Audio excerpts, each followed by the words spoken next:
அமைச்சர் செந்தில் பாலாஜிக்கு எதிரான ஆதாரங்கள் எல்லாம் ஜோடிக்கப்பட்டது அல்ல என்றும் அனைத்துமே உண்மையானவை என்றும் அமலாக்கத்துறை தனது வாதத்தில் முன்வைத்தது. போக்குவரத்து கழகத்தில் வேலை வாங்கி தருவதாக ஏமாற்றி பணம் வாங்கிய குற்றச்சாட்டில் சட்டவிரோத பண பரிமாற்றம் நடைபெற்றிருப்பதாக கூறி அமலாக்கத்துறையினர் அமைச்சர் செந்தில் பாலாஜியை கடந்த ஆண்டு ஜூன் 14ஆம் தேதி கைது செய்தனர். சுமார் 8 மாதங்களாக இவர் புழல் சிறையில் இருந்து வருகிறார். அவருக்கு தொடர்ந்து ஜாமீன் மறுக்கப்பட்டு வருகிறது. செந்தில் பாலாஜியின் தம்பி அசோக் குமார் தலைமறைவாக இருந்ததால் அவருக்கு ஜாமீன் கொடுக்கக்கூடாது என அமலாக்கத்துறை மறுப்பு தெரிவித்து வந்தது.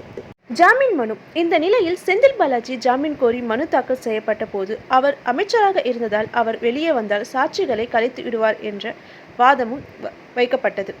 இந்த நிலையில் கடந்த 16ஆம் தேதி செந்தில் பாலாஜி நீதிமன்ற காவல் முடிவடைந்தது. 21வது முறை நீடிப்பு. அப்போது அவர் காணொலி காட்சி மூலம் சென்னை முதன்மை நீதிமன்ற நீதிபதி முன் ஆஜர்படுத்தப்பட்டார்.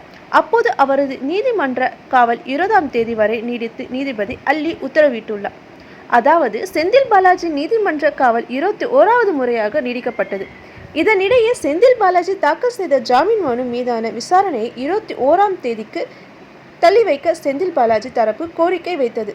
இந்த கோரிக்கையை ஏற்ற நீதிபதி ஆனந்த் வெங்கடேஷன் ஜாமீன் மனு மீதான விசாரணை வரும் 21ஆம் தேதி நடைபெறும் என்று தெரிவித்துள்ளார்.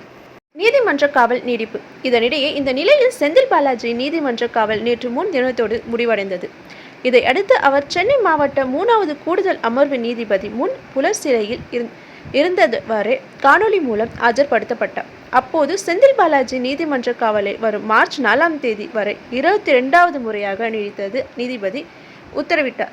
ஜாமீன் மனு மீது விசாரணை. இந்த நிலையில் நேற்றைய தினம் செந்தில் பாலாஜியின் ஜாமீன் மனு மீது விசாரணை நடத்தப்பட்டது. அப்போது அமலாக்கத்துறை வாதத்துக்கு பதிலளித்த செந்தில் பாலாஜி தரப்பின் வாதித்த மூத்த வழக்கறிஞர் ஆரியமா சுந்தரம், அமலாக்கத்துறை முன்வைத்த ஆதாரங்களில் முன்னுக்கு பின் முரண்பாடுகள் உள்ளன. செந்தில் பாலாஜி வீட்டில் கைப்பற்றியதாக கூறிய ஆதாரங்களை தற்போது மாநகர போக்குவரத்து கழக அலுவலகத்தில் இருந்து பெற்றதாக தெரிவிக்கின்றனர் என வாதித்தார். 30 வழக்குகள். செந்தில் பாலாஜிக்கு எதிராக 30 வழக்குகள் உள்ளதால் அவருக்கு ஜாமீன் வழங்கக்கூடாது என அமலாக்கத்துறை தரப்பில் வாதிட்டதை சுட்டிக்காட்டிய அவர், போராட்டங்கள் நடத்தியதாக அப்போதைய முதல்வர்களுக்கு எதிராக கோஷமிட்டது கொரோனா விதிகளை மீறியதாக அரசியல் காரணமாக தொடரப்பட்ட வழக்குகள் அவை. அப்போதைய முதல்வருக்கு எதிராக கோஷம். இந்த 30 வழக்குகளில் 21 வழக்கு ரத்து செய்யப்பட்டுவிட்டன. போக்குவரத்து துறையில் வேலை வாங்கி தருவதாக மோசடி செய்ததாக தொடரப்பட்ட 3 வழக்குகள் தவிர மீதமுள்ள 6 வழக்குகள் போஸ்டர் ஓட்டியது, முதல்வருக்கு எதிராக கோஷம் எழுப்பியது தொடர்பான வழக்குகள் தான் என்பதால் 30 வழக்குகளில் சம்பந்தப்பட்டுள்ளதாக அமலாக்கத்துறை முன் வைத்த வாதம் தவறு. செந்தில் பாலாஜியிடம் குற்றச்சாட்டப்பட்ட சண்முகம் என்பவர் அவருடைய தனிப்பட்ட உதவியாளர் இல்லை. இதற்கான ஆதாரம் எதுவும் இருக்கிறதா? செந்தில் பாலாஜிக்கு எதிரான ஆதாரங்கள் எதுவும் அமலாக்கத்துறையிடம் இல்லை. ஆனால் ஒரு பென்டிரைவ் அரசு அலுவலகத்தில் இருந்து சேகரிக்கப்பட்ட ஆவணங்களை மட்டுமே அளித்துள்ளதால் இதை எப்படி ஆதாரமாக எடுத்துக்கொள்ள முடியும்? 67 கோடி ரூபாய். மேலும் கரூரில் சோதனைக்கு சென்ற வருமான வரித்துறை அதிகாரிகளை தாக்கிய வழக்குக்கும் செந்தில் பாலாஜிக்கும் எந்தவித சம்பந்தமும் இல்லை என்று வாதித்தார். வேலை வாங்கி தருவதாக 67 கோடி ரூபாய் வசூலித்து மோசடி செய்ததாக அமலாக்கத்துறை கூறும் குற்றச்சாட்டுகளுக்கு ஆதாரங்கள் இல்லை என தெரிவித்த மூத்த வழக்கறிஞர், புலன் விசாரணைகள் முடிந்துவிட்டதாக அமலாக்கத்துறையினரை கூறுகின்றனர்.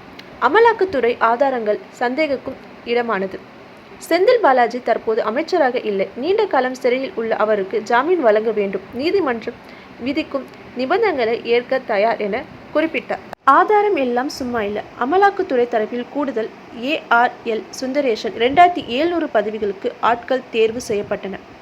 ஒவ்வொரு நாளும் எவ்வளவு பணம் கொடுக்கப்பட்டது என்ற விவரங்கள் பென்டிரைவில் உள்ளன. எந்த ஆதாரங்களுக்கும் ஜோடிக்கப்படவில்லை. 67 கோடி ரூபாய் வசூலித்தது தொடர்பான அனைத்து ஆவணங்களுக்கும் சிறப்பு நீதிமன்றத்தில் சான்றளிக்கப்பட்ட உண்மை ஆவணங்கள். செந்தில் பாலாஜி வேலை வாய்ப்புகளுக்கு பணம் வாங்கினார் என்பதற்கு, தொடர் குற்றங்களை அவர் செய்தார் என்பதற்கும் எங்களிடம் ஆதாரம் இருக்கிறது. அது தொடர்பான விசாரணை நடத்தி கொண்டிருக்கிறது. செந்தில் பாலாஜி, அவருடைய சகோதரர் அசோக் குமார், அவருடைய 2 தனிப்பட்ட உதவியாளர்கள் ஆகிய 4 பேரும் இந்த மோசடியில் மூளையாக செயல்பட்டவர்கள்.